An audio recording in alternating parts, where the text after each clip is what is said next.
여러분, 혹시 촉법소년이라는 단어 들어보셨나요? 뉴스를 보거나 사회 이슈를 접하다 보면 심심찮게 등장하는 이 단어, 대체 무슨 뜻일까요? 그리고 왜 이렇게 많은 논란의 중심에 서 있을까요? 오늘은 우리가 꼭 알아야 할 촉법소년 제도에 대해 쉽고 재미있게 하지만 아주 깊이 있게 파헤쳐 볼 거예요. 먼저 촉법소년이 정확히 무엇인지부터 알아봐야겠죠? 촉법소년은 한마디로 범죄를 저질러도 형사, 처벌은 받지 않는 미성년자를 뜻하는 법률 용어예요. 대한민국 소년법에 명시된 형사 미성년자에 해당하는 아이들이죠. 구체적으로는 범행을 저지른 시점을 기준으로 만 10세 이상 만 14세 미만의 청소년들을 말합니다. 여기서 중요한 포인트는 만 14세 생일 전이라는 거예요. 즉 13세까지는 촉법소년으로 분류된다는 의미죠. 이 친구들은 형법상 책임 능력이 없다고 보기 때문에 아무리 심각한 범죄를 저질렀다고 해도 징역이나 벌금 같은 형벌은 받지 않아요. 어때요? 벌써부터 머릿속이 복잡해지면서 이게 정말 맞아? 라는 의문이 들지 않나요? 하지만 여기서 끝이 아니에요. 형벌은 면제되지만 법의 테두리 밖으로 완전히 벗어나는 건 아닙니다. 만약 촉법소년이 법을 어기는 행동을 했다면 가정법원에서 보호처분이라는 걸 받게 됩니다. 이 보호처분은 처벌이라기보다는 아이들이 올바르게 성장할 수 있도록 돕는 교화와 재활에 초점을 맞춘 제도라고 이해하시면 됩니다. 아하, 그렇구나 싶으면서도 동시에 여러 가지 생각이 드시죠? 그렇다면 이런 촉법소년 제도는 어떤 법에 근거하고 있을까요? 바로 대한민국의 중요한 두 법률, 형법과 소년법이 그 배경입니다. 형법 제9조에는 아주 명확하게 14세 미만은 벌하지 아니한다고 규정되어 있어요. 이 조항 때문에 14세 미만의 아이들은 형사처벌을 아예 받을 수 없는 거죠. 이게 바로 촉법소년이라는 개념의 근간이 되는 중요한 부분입니다. 그리고 소년법 제4조 1항 2호에서는 형벌법령을 위반한 촉법소년을 소년보호사건으로 분류해서 가정법원에서 보호처분을 받도록 하고 있어요. 즉 형법에서 처벌하지 않는다고 선언했지만 그렇다고 손 놓고 있는 건 아니라 소년법을 통해 보호처분이라는 다른 방식으로 개입한다는 의미죠.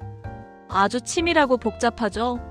그럼 그 보호처분은 어떤 종류가 있을까요? 보호처분은 정말 다양합니다.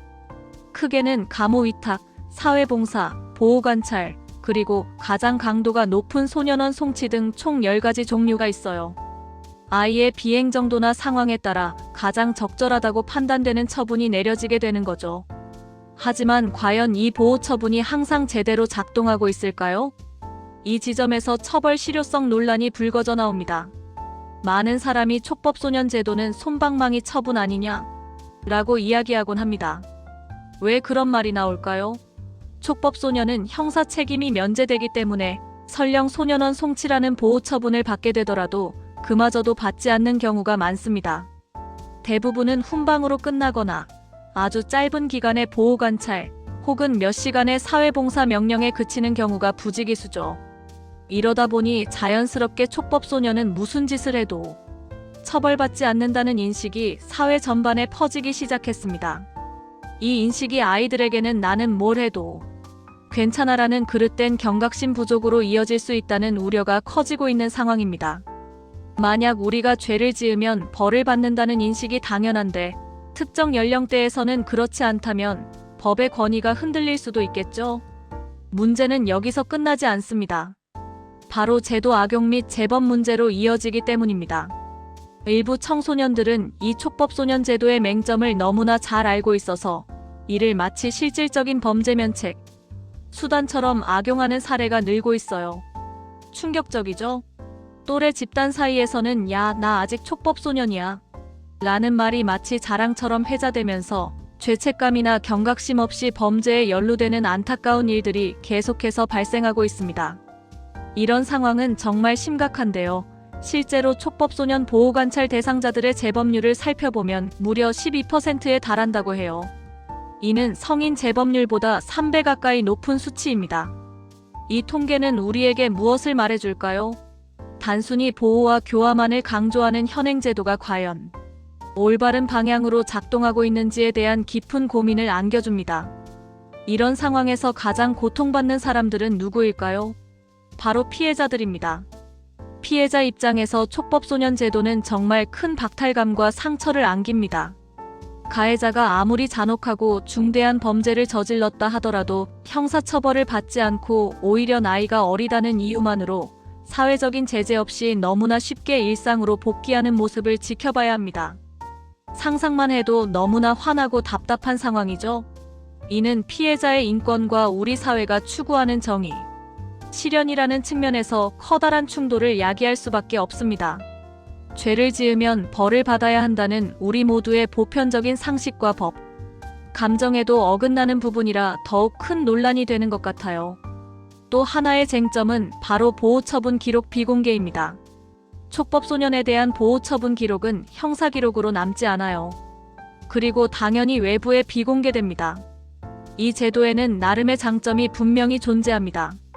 아이들이 사회에 복귀했을 때 불이익 없이 정상적인 삶을 다시 시작할 수 있도록 돕는다는 긍정적인 측면이 있습니다. 하지만 동시에 어차피 기록도 안 남는다는 인식이 아이들 사이에서 퍼지면서 범죄에 대한 경각심이 더욱 낮아질 수 있다는 지적이 끊이지 않고 있습니다. 기록이 남지 않으니 책임감도 덜 느끼고 다시 잘못을 저지를 수도 있다는 우려가 나오는 거죠. 과연 아이들의 미래를 위한 보호와 사회적 책임 사이에서 어떤 균형점을 찾아야 할까요? 이러한 사회적 논란 속에서 최근에는 연령 하향 논의가 활발하게 이루어지고 있습니다. 국회와 법무부에서는 형사처벌 연령을 현행 만 14세 미만에서 만 13세 미만으로 한 살 낮추는 내용의 법 개정안을 여러 차례 발의하고 있어요. 이를 통해 사회적 공감대를 형성하려는 노력이 계속되고 있습니다. 하지만 이 역시 쉬운 문제는 아닙니다. 어떤 이들은 국제적인 기준에 비추어 볼 때 한국은 이미 다른 나라보다 낮은 책임 연령을 유지하고 있다며 무작정 연령을 낮추는 것은 교화 중심의 소년, 사법이라는 중요한 가치를 훼손할 수 있다고 우려하기도 합니다. 처벌 강화만이 능사는 아니라는 의견도 분명히 존재하죠. 복잡하죠? 어느 한쪽의 의견만을 따르기 어려운 문제임이 분명합니다. 그럼 이러한 시사점을 바탕으로 촉법소년 제도의 개선 방향에 대해 이야기해 볼까요? 촉법소년 제도는 분명 미성년자의 성장 가능성을 믿고 교화에 중심을 둔 접근을 위해 도입된 제도입니다. 하지만 앞에서 살펴본 것처럼 현재는 피해자 보호나 재범 방지, 그리고 우리 사회의 안정이라는 목표를 달성하는 데 여러 가지 문제점을 안고 있어요. 이제는 단순하게 보호만을 강조하는 정책에서 벗어나야 할 때입니다.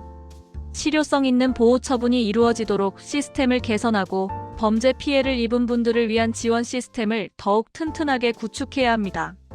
그리고 무엇보다 아이들이 범죄에 발을 들이기 전에 미리 예방할 수 있는 입체적인 시스템을 구축하는 것이 중요합니다.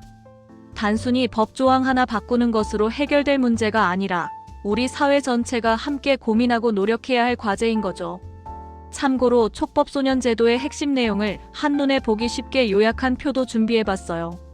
형법 제9조에 따르면 14세 미만은 형사처분이 불가하고요. 소년법 제4조 1항 2호에 의해 10세 이상 14세 미만은 범법행위 시 보호처분을 받습니다.